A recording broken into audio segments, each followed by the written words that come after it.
1925, Pope Pius XI established this feast day of Christ the King.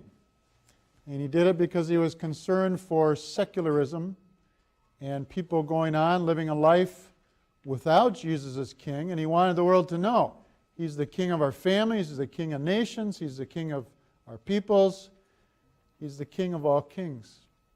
And so in 1925, this feast day was established, Christ the King.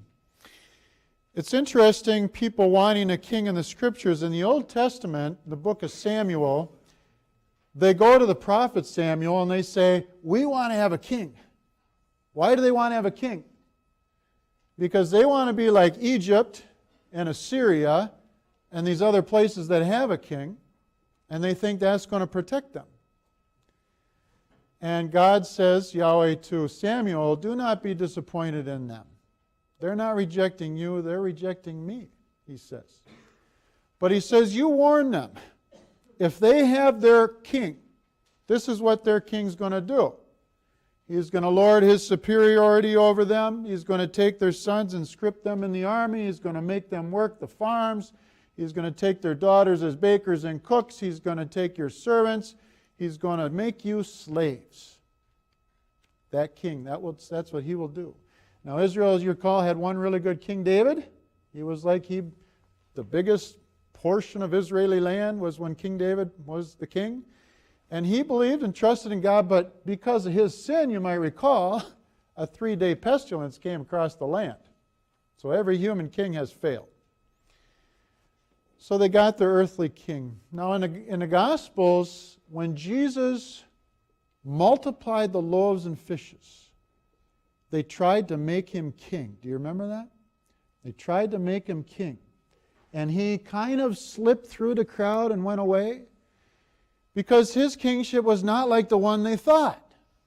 If he becomes our king, we're going to defeat the Romans, we're going to rule the world. No. Here's how Jesus is king. He rode on a donkey into Jerusalem. He washed apostles' feet.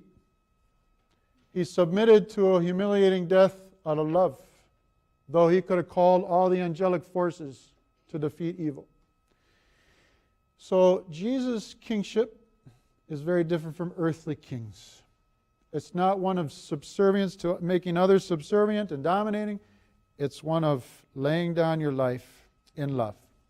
And so he calls us to mind today, and he says, if you make me king in your hearts, in your minds, in your world, I will bring you the true safety you desire. I will bring the true provisions you desire. I will give your life happiness and peace. And in the gospel he says, those who follow me as king, I have come to speak the truth. They will listen to the truth. Listen to the truth. Have you ever sat before the TV and clicked back and forth between CNN and Fox News? Have you ever done that? Maybe you're too young to do that, I don't know. Old people all do that. And or maybe, you got the Wall Street Journal and the Washington Post or whatever. Who's telling the truth? Who's telling the truth, right? They're all blasting each other out there. But Jesus says, I tell the truth. I am the truth, the way, the truth, and the life. And when we come to that truth, we realize our true identity. There's a story of St. Teresa of Avila. Her religious name was Teresa of Jesus. That's her religious name.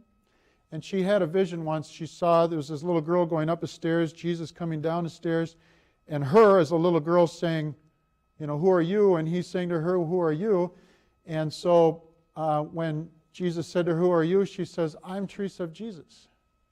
And there's a little depiction of her as this little sort of in a habit. It's called Teresita. It's actually painted on the monastery she lived in.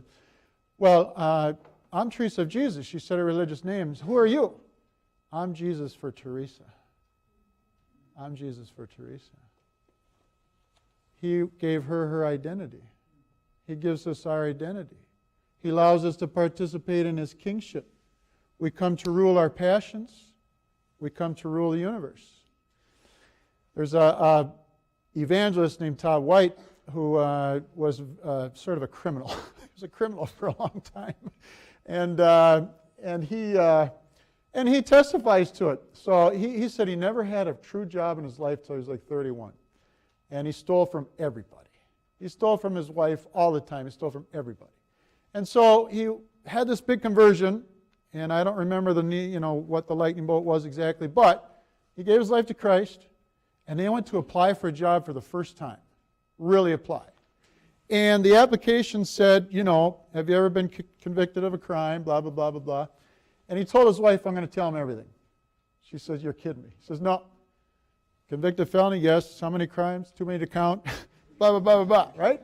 He just was like, the whole page was filled with truth. They called him the next day, and they said, we've never really received an application quite like yours before. And we're not sure. And he says, well, I gave my life to Jesus, and I'm a different man. This is who I am now. I'm ethical. You can trust me. That's who I was. This is who I am now. And they said, okay, you're hired. So he got the job. But the truth, he was after the truth after his conversion. What's the truth? Who am I? What have I done? Who have I become? What Christ is calling me to? So if we make Jesus our King, that means we love the truth. And Jesus says the truth will set you free.